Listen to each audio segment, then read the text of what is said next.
যুক্তি এদের নিয়ে প্রচারণা করে। গুলিস্তান থেকে পকেটে মোবাইল থেকে চলে যায় না, ওগুলার ভাগ ওইখানে চলে যায়। যে ব্যবসায়ীরা যে গুলিস্তানে ব্যবসা করে মতিঝিলে, এগুলা অনেক জায়গা থেকে চাঁদা উঠে, ওগুলা নিয়ে মির্জা আব্বাস হলো গুন্ডা বাহিনী পালে, এগুলা দিয়ে হলো নির্বাচনে সে কাজ মেনটেন করে। ঢাকা ৮ হচ্ছে সবচেয়ে ভাইব্রেন্ট মানে ক্যাম্পেইন স্ট্র্যাটেজির দিক থেকে ধরলেও এখন আপনার স্ট্যাটাসটা কি দাঁড়াচ্ছে? কয়েকটা দিন আছে যে আপনি কোন অবস্থায় আছেন বর্তমানে?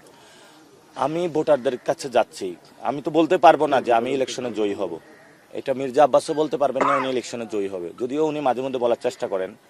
তো আবার যখন ফিল্ডে নামেন তখন অবস্থা ব্যাগতিক দেখে আবার বাসায় চলে যায়, চিন্তা করেন যে না এটা তো ভোটাররা বলবে। তো যারা ভোট দিবে তারা এবার সিদ্ধান্ত নিবে। তো আমরা আশা করব যে আমার বিরুদ্ধে এমন কোনো জায়গা হয় না হেনস্থ করা, আমাকে ছোট বেয়াদব বলা, সব কিছু করা হয়েছে, হেনস্থা করা হয়েছে। মানসিকভাবে আমি 1 সেকেন্ডের জন্য ভেঙে পড়ি নাই। কেন ভেঙে পড়েন নাই? কারণ আমার কাছে যেটা মনে হয়েছে আমাদের ফাইটটা মাত্র শুরু হয়েছে।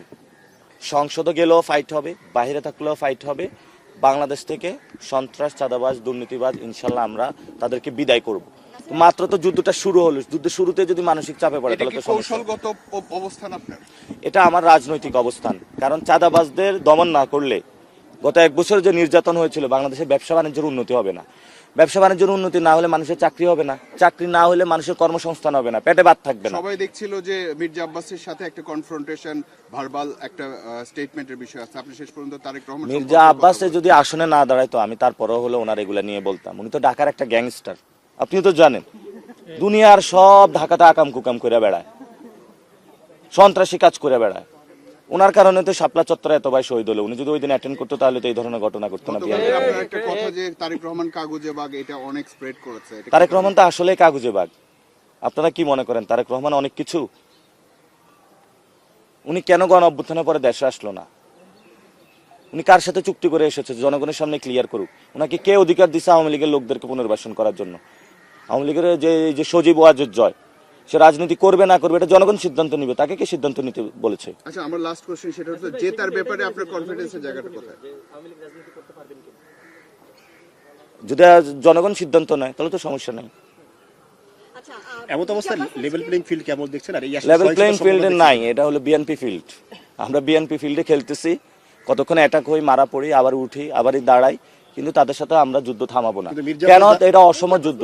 মির্জা আব্বাস পাওয়ার জন্য করছেন এবং এগুলো আসলে ইচ্ছাকৃত আপনার প্ল্যান। পাশাপাশি সিম্প্যাথি পাইতে চাইলে তো তাহলে আমি রাস্তার মধ্যে শুয়ে থাকতাম, ওইসব সস্তা জিনিসের জন্য আমি না। আমি সিম্প্যাথি পাইতে চাইলে অনেক আগে নিতে পারতাম। আমি ঘর পুড়িয়ে রাজনীতিতে এসেছি, আমি করতেছি। উনি সাহস থাকলে আমি এখনো বলবো, উনি কালকে বলুক, যে কালকে জনগণের সামনে আইসা অঙ্গীকার করুক যে আমি মির্জা আব্বাস আজকে থেকে চাঁদাবাজি ছেড়ে দিলাম, আমি মির্জা আব্বাস আজকে থেকে সন্ত্রাসী কার্যক্রম ছেড়ে দিলাম, আমি মির্জা আব্বাস দুর্নীতি ছেড়ে দিলাম, এবং আমি যে অপরাধ করেছি এটার জন্য পুরো বাংলাদেশের ক্ষমা প্রার্থী। এবং সাথে সাথে যারা আমার কাছে টাকা পয়সা পাবেন আমি সবাই বাংলাদেশের রাষ্ট্রীয় কোষাগারে দান করবো, আপনাদের দিয়ে দিব। আলহামদুলিল্লাহ, ওনার সাথে তখন বুক মিলাবো।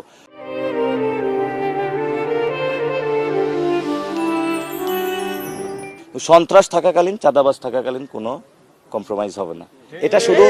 এটা শুধু মির্জা আব্বাস না, 300 আসনেই তারেক রহমানের সব গডফাদারদের দিয়েছে। কমিশনার কাইয়ুম কি ভালো লোক? স্বদেশ প্রপার্টিজদের দখল করছে।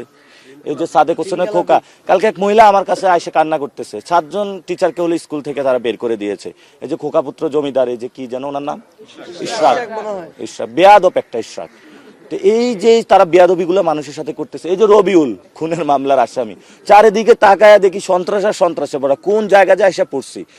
এখন আফগানিস্তানে যখন কেউ অ্যাসাইনমেন্টে আসে, সে আইসা দেখে কোন জায়গায় যে পা দিলে মাইন, আমি হলে এই অবস্থায় আছি।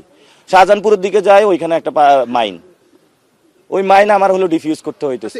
ধানমন্ডির দিকে আরেকটা মাইন, উত্তরার দিকে জাহাঙ্গীরকে লাগায় রাখছে, ঢাকা 20 একজনকে, সবগুলো তো দেখেন গডফাদার সন্ত্রাসী।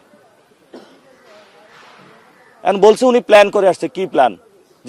যেখানে হলো লিচু গাছ আছে ওই জায়গায় লাগাবে, যেখানে আম গাছ আছে ওইটা লাগাবে, আরেক জায়গায় উনি কি করছে, যেখানে মেডিকেল বিশ্ববিদ্যালয় আছে ওইখানে করবে, ওটার উপরে আরেকটা করবে। তো কয়েকদিন পরে ঘোষণা দিবে যে বিএনপি যেটা আছে আরেকটা বিএনপি প্রতিষ্ঠা করা লাগবে।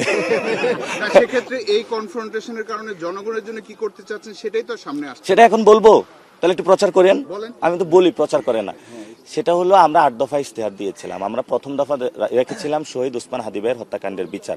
আমরা ইনভেস্টিগেশন বডিগুলোকে শক্তিশালী করব, কমিশন গঠন করব, বিচারালয়কে স্বাধীন করব, আন্তর্জাতিক কমিউনিটিকে নিয়ে, বাংলাদেশের মানুষকে নিয়ে শক্ত একটা অবস্থানের মাধ্যমে আমরা এই হত্যাকাণ্ডের বিচার করব, 1 নাম্বার। 2 নাম্বার বিষয় হলো এখানে চাঁদাবাজ মাদক সন্ত্রাসের একটা স্বর্গভূমিতে পরিণত হয়ে গেছে, এটা ক্লিন করব, মাদক মুক্ত করব আমরা এলাকা, চাঁদাবাজ সন্ত্রাস মুক্ত করব। 3 নাম্বার হলো এখানে অনেক স্বাস্থ্য ব্যবস্থা দুর্বল অবস্থায় আছে, মহিলাদের স্বাস্থ্য ব্যবস্থা পায় না, বাচ্চাদের স্বাস্থ্য ব্যবস্থা পায় না। আমরা এখানে সর্বজনীন এই স্বাস্থ্য ব্যবস্থা গড়ে তুলব এবং উইথ দ্য অ্যাফোর্ডেবিলিটি, অর্থাৎ আপনার আছে ল্যাবিডে যাবেন এটা হবে না, আপনার ক্রয় ক্ষমতার মধ্যে তো থাকতে হবে। আমরা এখানে বিকারুন্নেসা ভর্তি বাণিজ্য বন্ধ করব। আমরা বলেছি এখানে সকলের জন্য শিক্ষা উইথ অ্যাফোর্ডেবিলিটি, উইদাউট এনি বাণিজ্য এবং দখলদারিত্ব ছাড়া এখানে শিক্ষা ব্যবস্থা গড়ে তুলব। এগুলো কি আমাদের খারাপ কাজ? আমরা 4 নম্বরে বলেছি যে এখানে ঢাকা 8কে একটি নিরাপদ নগরী গড়তে হবে, যাতে জনদুর্ভোগ সৃষ্টি যে বিষয়গুলো আছে সেগুলো থেকে নিরাপদ করে গ্যাস, বিদ্যুৎ, ড্রেনেজ সিস্টেম এগুলো আমরা ঠিক করব এবং মানুষের প্রতিনিয়ত বাসার সামনে যে ময়লাগুলো পড়ে থাকে সেগুলো আমরা স্বেচ্ছাসেবক বাহিনী নিয়ে যানজট এগুলো আমরা মুক্ত ঢাকা 8 করব। আমরা সাথে সাথে বলেছি যে জনতার যিনি এমপি হবে ঢাকা 8-এ, উনি জনতার এমপি হবেন, অর্থাৎ উনি কোনো জমিদারের বাসায় থাকবেন, উনি জনগণের মধ্যে থাকবেন, কথা বলবেন এবং axpaatwari একটা .com থাকবে যেখানে আপনারা আমাকে জিজ্ঞেস করতে পারবেন, হটলাইন থাকবে জিজ্ঞেস করতে পারবেন, অফিসে আইসা বলতে পারবেন এই বাচ্চা তুমি এটা করো না কেন, আমি বলবো ঠিক আছে আব্বা আমি করতেছি, খালাকে বলবো খালা আমি এটা করতেছি, দাদাকে বলবো দাদা আমি এটা করতেছি। ইনশাল্লাহ আপনাকে পাবে পাবেন আপা, পাবেন, 100% পাবেন। গণ অভ্যুত্থানের পরে পাইছেন না, 100% পাবেন। নাসিরউদ্দিন পাটোয়ারি একদম মাটির মানুষ, এখন যেভাবে পাইছেন ইনশাল্লাহ ভবিষ্যতেও পাইবেন। আমার মধ্যে কোনো পরিবর্তন, আমি খুবই সহজ সরল ছেলে, স্পষ্ট কথা বলি, এতে কারো মাথা গরম হয়ে যায়, কিন্তু আমি স্পষ্ট কথা বলি, খুবই সহজ সরল ছেলে এবং আপনারা আমার সাথে এতদিন ক্যাম্পেইনও দেখেছেন, আমার মধ্যে কোনো রাগ ডাক নাই এবং আমি যাদের সাথে মিশেছি প্রত্যেকটা লোক এই কথাটা বলবে, আমি কোনো রাগ ডাক রাখি না, আমার মধ্যে কোনো কমপ্লেক্সিটি নাই। আমি রাজনীতি করতে এসেছি, ভিতরে এক কথা বলবো, বাইরে এক কথা বলবো, আমি এটাতে না, যা সত্য সেটা বলবো, যা মিথ্যা মিথ্যাটা মানুষের সামনে প্রকাশ করে দিব।